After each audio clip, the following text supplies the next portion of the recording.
ಭಯ ಜಾಸ್ತಿ ಅಣ್ಣನ್ ಕಂಡ್ರೆ ಅಷ್ಟೇ, ಭಯ ಜಾಸ್ತಿ ಅಣ್ಣನ್ ಕಂಡ್ರೆ ಅಷ್ಟೇ. ಹೊರಗಡೆ ಬಂದಾಗ ಅದೇ ಮಾತಾಡ್ಲಿ. ಅವ್ರ ಗಂಡ್ಸಾಗಿದ್ರೆ ಹೊರಗಡೆ ಬಂದಾಗ ಆ ಮಾತಾಡ್ಲಿ. ಬರೀ ಬಾಸ್ ಅದ್ ಚುಚ್ಬಿಟ್ಟ ಇದ್ ಚುಚ್ಬಿಟ್ಟ ಅದ್ ತಗೊಂಡ್ ಚುಚ್ಬಿಟ್ಟ ನೋಡಿದ್ರೆ ಇವರು ತಗದು ಹೊಡೆದ್ಬಿಟ್ಟ ಲಾರಿಗೆ.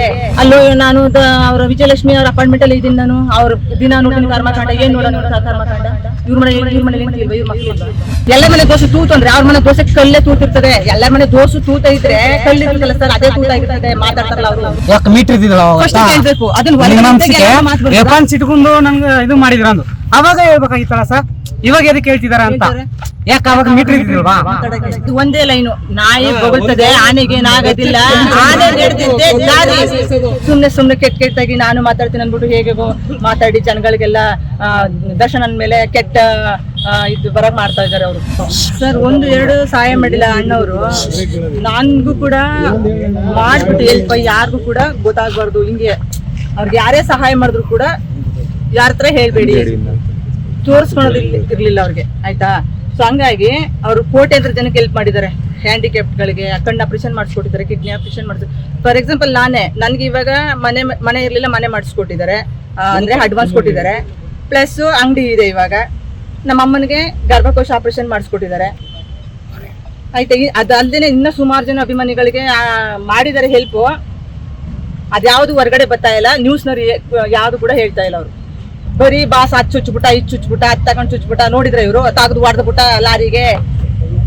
ಮತ್ತೆ ಅಲ್ಲಿ ಅದ್ ಸಿಕ್ತು, ಇಲ್ಲಿ ಏನ್ ಸಿಕ್ತು ತೋರಿಸ್ಬೇಕಲ್ಲ ಪ್ರೂಫ್. ಅವರು ಮಾತಾಡ್ಬೇಕಾದ್ರೆ ಒಬ್ಬ ವ್ಯಕ್ತಿ ಬಗ್ಗೆ ಸಮಾಜಕ್ಕೆ ಒಳ್ಳೆ ಸಂದೇಶ ಕೊಡ್ಬೇಕು ಇವರು ಮೀಡಿಯಾದವ್ರು ಯಾರೇ ಆದ್ರೂ ಸರಿ. ಸುಮ್ನೆ ಕೆಟ್ಟಾಗಿ ನಾನು ಮಾತಾಡ್ತೀನಿ ಅನ್ಬಿಟ್ಟು ಹೇಗೆ ಮಾತಾಡಿ ಜನಗಳಿಗೆಲ್ಲ ದರ್ಶನದ ಮೇಲೆ ಕೆಟ್ಟ ಇದು ಬರಕ್ ಮಾಡ್ತಾ ಇದಾರೆ ಅವರು. ಭಯ ಜಾಸ್ತಿ ಅಣ್ಣನ್ ಕಂಡ್ರೆ ಅಷ್ಟೇ, ಇನ್ನೇನು ಹೇಳಲ್ಲ ನಾನು. ಅವ್ರು ಹೊರಗಡೆ ಬಂದಾಗ ಅದೇ ಮಾತಾಡ್ಲಿ. ಅವ್ರ ಗಂಡ್ಸಾಗಿದ್ರೆ ಅವ್ರ ಗಂಡ್ಸಾಗಿದ್ರೆ ಹೊರಗಡೆ ಬಂದಾಗ ಅದು ಆ ಮಾತಾಡ್ಲಿ. ಒಳಗಡೆ ಇದೆ ಅನ್ಬಿಟ್ಟು ಅವ್ರು ಹೆಂಗ್ ನಾನು ಮಾತಾಡ್ತೀನಿ. ಮಾತಾಡೋಕ್ ರೈಟ್ಸ್ ಯಾರು ಕೊಟ್ಟಾರೆ ಅವ್ರಿಗೆ? ಯಾರು ಕೊಟ್ಟಾರ ಸರ್ ರೈಟ್ಸ್ ಅವ್ರಿಗೆ ಮಾತಾಡೋಕೆ? ಯಾರು ಕೊಟ್ಟಿಲ್ಲಲ್ಲ. ಈ ತರ ಮಾತಾಡಿದ್ರು ಕಷ್ಟ. ಪಬ್ಲಿಕ್ಸ್ ನೋಡ್ತಾರಲ್ಲ, ಸಮಾಜದವರು ಪಬ್ಲಿಕ್ಸ್ ಮತ್ತೆ ಸೋಷಿಯಲ್ ಮೀಡಿಯಾದಲ್ಲಿ ನೋಡೋದು, ಅವರೆಲ್ಲ ಕೇಳ್ತಾರೆ ನೀನ್ ಸರಿಯಾಗಿದೆ, ನೀನ್ ಹೋಗೆ. ಒಂದೇನ್ ನೋಡೋದು ರೆಸ್ಪೆಕ್ಟ್ ಕೊಡ್ತಾ ಇಲ್ವಲ್ಲ ಈ ಸಮಾಜ, ಏನಕ್ಕೆ ಅಂತ ಗೊತ್ತಾಗ್ತಿಲ್ಲ ನನಗೆ. ನಾವು ಇರೋದೇ ಹೇಳ್ತಾ ಇದ್ವಿ, ಇಲ್ದೇನೆ ಹೇಳ್ತಾ ಇಲ್ಲ. ಅವ್ರಿಗೆ ಸಪೋರ್ಟ್ ಮಾಡ್ತಿದ್ದಾರೆ ಒಂದೇನ್ ಬಗ್ಗೆ. ಹಾಗೆ ಅಲ್ಲೋ ನಾನು ಅವ್ರ ವಿಜಯಲಕ್ಷ್ಮಿ ಅವ್ರ ಅಪಾರ್ಟ್ಮೆಂಟ್ ಅಲ್ಲಿ ಇದ್ದೀನಿ ನಾನು. ಅವ್ರ ದಿನ ನೋಡ್ತೀನಿ ಕರ್ಮಕಾಂಡ ಏನ್ ನೋಡೋಣ ಕರ್ಮಕಾಂಡ. ಇವ್ರ ಮನೇಲಿ ಎಂತಿಲ್ವಾ? ಇವ್ರ ಮಕ್ಳಿಲ್ವಾ? ಏನ್ ನೋಡ್ರ ಸರ್ ಕರ್ಮಕಾಂಡ? ಇವರು ಎಲ್ಲ ಮನೆ ದೋಸೆ ತೂತು ಅಂದ್ರೆ ಅವ್ರ ಮನೆ ದೋಸೆ ಕಲ್ಲೇ ತೂತಿರ್ತದೆ. ಎಲ್ಲ ಮನೆ ದೋಸೆ ತೂತ ಇದ್ರೆ ಕಲ್ಲಿರ್ತದಲ್ಲ ಸರ್, ಅದೇ ತೂತ ಆಗಿರ್ತದೆ. ಮಾತಾಡ್ತಾರಲ್ಲ ಅವರು ಕರೆಕ್ಟ್ ಆಗಿ ಯೋಚನೆ ಮಾಡಿ ಮಾತಾಡ್ಬೇಕು. ಎಂಚೋ ಯಾವ್ದೋ ಕಲ್ಲ ಪಲ್ಲ ಯಾವ್ದೋ ಒಂದು ಗುಡಿ ನಮ್ಮ ಭಾಷೆಯಲ್ಲಿ ಮಾತಾಡಿದೀನಿ. ಸುದ್ದಿವಾಹಿನಿಗಳು ಒಬ್ಬ ಮೇರು ನಟ ಸಿಕ್ಕಿದ್ದಾರೆ ಅನ್ಬಿಟ್ಟು ಇಷ್ಟು ನೆಗೆಟಿವ್ ಆಗಿ ಅಪಪ್ರಚಾರ ಮಾಡ್ತಾರಲ್ಲ, ಇದಕ್ಕೆ ರೀಸನ್ ಏನು ನಿಮ್ಮ ಅನಿಸಿಕೆ? ಏನಪ್ಪಾ ಅಂದ್ರೆ ಅವರು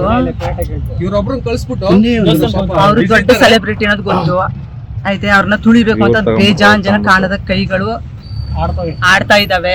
ಅದ್ ನಮ್ಗೂ ಚೆನ್ನಾಗ್ ಗೊತ್ತು, ಆಯ್ತಾ? ಅವ್ರು ಹೊರಗಡೆ ಇದ್ದಾಗ ಮಾತ್ರ ಯಾರು ಬಾಲ ಬಿಚ್ಚೋದಿಲ್ಲ, ಆಯ್ತಾ? ಅವ್ರ ಹತ್ರ ಉಂಡ್ಕಡೆ ಮೋಸ ಮಾಡ್ತಾರಲ್ಲ ಸರ್ ಅವರು. ಈಗ ಉಮಾಪತಿ ಅವರು ವೆಪನ್ಸ್ ಇಟ್ಕೊಂಡು ಮಾಡಿದಾರ ಅಂತ ಹೇಳಿದ್ರು, ಅವಾಗ ಹೇಳ್ಬೇಕಾಗಿತ್ತು, ಇವಾಗ ಹೇಳ್ತಿದಾರೆ. ಯಾಕೆ ಮೀಟರ್ ಇದ್ದಿಲ್ಲ ಕೇಳ್ಬೇಕು. ವೆಪನ್ಸ್ ಇಟ್ಕೊಂಡು ನಂಗೆ ಇದು ಮಾಡಿದ್ರ ಅಂದು ಅವಾಗ ಹೇಳ್ಬೇಕಾಗಿತ್ತಲ್ಲ ಸರ್. ಇವಾಗ ಎದಕ್ಕೆ ಹೇಳ್ತಿದಾರ ಅಂತ ಯಾಕೆ ಅವಾಗ ಮೀಟರ್ ಇದ್ದಿಲ್ವಾ? ಮಾತಾಡಕ್ ಮೀಟರ್ ಗುಂಡಿಗೆ ಇದಿಲ್ವಾ? ಈಗ ಸಡನ್ ಹೊರಗಿದಾರಂತ ಹೆಂಗ್ ಮೀಟರ್ ಬಂತು? ನಾಯಿ ಜಾಗ ಇದ್ರೇನೆ ಚಂದ. ಒಂದೇ ಲೈನು, ನಾಯಿ ಬೊಗಳ್ತದೆ ಆನೆಗೆ ನಾಗದಿಲ್ಲ, ಆನೆ ನಡೆದಿದ್ದೆ ದಾರಿ. ನಮ್ ಬಾಸ್